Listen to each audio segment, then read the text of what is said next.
Sometimes we don't know what we do.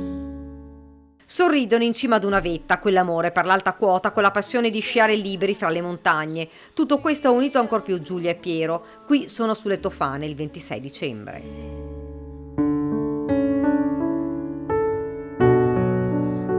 Scattano foto, si mettono in pose e poi via veloci fra quelle montagne che conoscevano bene. Il sorriso di Giulia, 34 anni, maestra di sci alpino a Cortina, è immenso come le vette che lei amava tanto.